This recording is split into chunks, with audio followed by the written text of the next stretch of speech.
actually a very sensitive case. It's called brain AVM. I was born with it. It's inborn.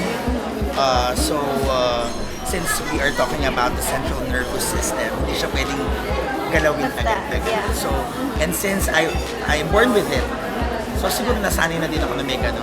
Yeah. And it ruptured a year ago, but it didn't harm me.